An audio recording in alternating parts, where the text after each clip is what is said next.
Yeah, hey, just doing a little video on Conor Benn, who recently knocked out Chris Algieri. It was an impressive knockout. I was impressed. I thought Conor Benn was gonna win, probably by stoppage, but I didn't think he'd knock him out like that. I thought he'd probably do it 8, 9, 10 rounds, late stoppage. I mean, Chris Algieri's punch resistance must be bad, must be gone. But listen, all credit to Conor Benn. It was a good, it was a good win. But, for me, I think Conor Benn's just being very hyped up right now, which is typical Matchroom. This is something I've tried to tell people in the past about Eddie Hearn, but I don't know, a lot of these people, they're fascinated with Eddie Hearn.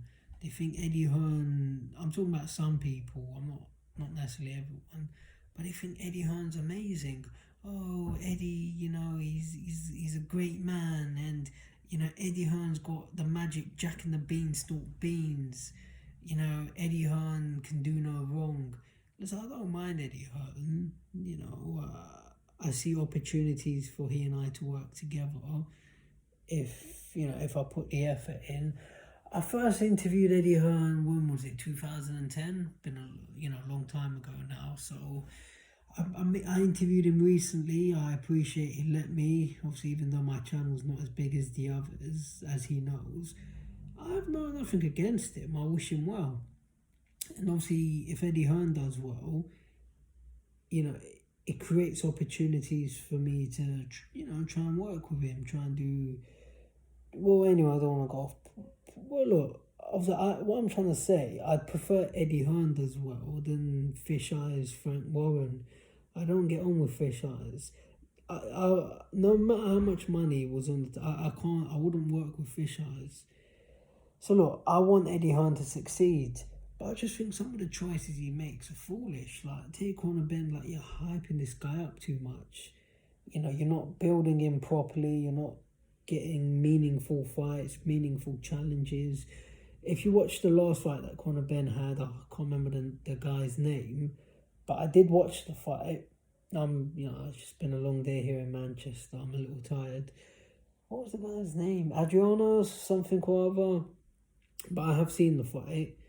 And, like Conor Benn just sort of, I think he's got problems with movers, I mean, the shot he knocked Algeria out was something special, no doubt. But he wasn't able to do it in his last fight, was he? So he doesn't do as well against movers, it seems, and he gets frustrated. Can you imagine what Jaron Ennis would do to him? Or can you imagine what, Virgil Ortiz or some of these guys, or Crawford? But obviously, I'm not.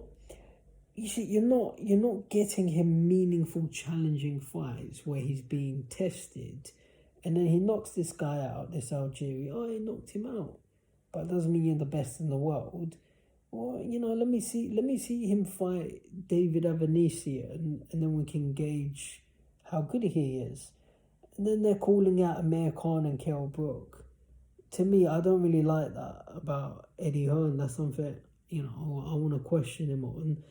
If I get, whenever I see him, probably next year or whenever I see him, look, Amir Khan and Kell Brook have their own lives and their own plans. They're not scared of Conor Benn, but you can't fight everybody, and obviously, Conor Benn doesn't want to fight certain people, so, why should they want to fight him? I wouldn't be surprised if they retire after this fight, or they might go for a few more paydays.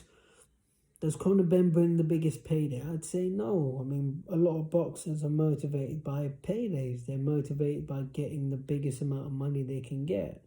So, I wish all fighters well. But Conor Benn's definitely a hype job. He's just hyping the guy up, telling us all he's something he's not. And then what happens when when he gets beat, all these people are going to turn on him. I'm the only one that's going to speak consistently. And anything I say on camera, I have no problem saying to a person's face, if I get time with them. But I won't turn on him. I'll just say, look, you're being hyped up, and now you took on someone that was too good for you. Now he wants to fight Adrian Broner. Yeah, I suppose it's an okay fight, but Broner's just not really going to come to win, is he? Put him in with Avanesian. Let's see if he can handle the pressure from Avanesian.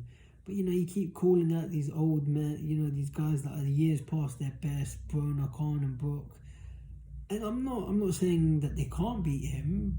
I think Khan and Brook have got enough in the tank. I think it's a difficult fight to predict. I don't just want to predict for the sake of it. I don't know. You got Conor Benn. Hasn't been tested to the same degree they have, but then Conor and Brook have taken a lot of damage. So it's a difficult fight to pick. But even if he beats them, people are still not going to become Conor Benn fans. They'll just say he beat old men. I'd give him credit, but most people wouldn't. So, you got a hype job. But anyway, it's enough for today. I feel like getting some sleep.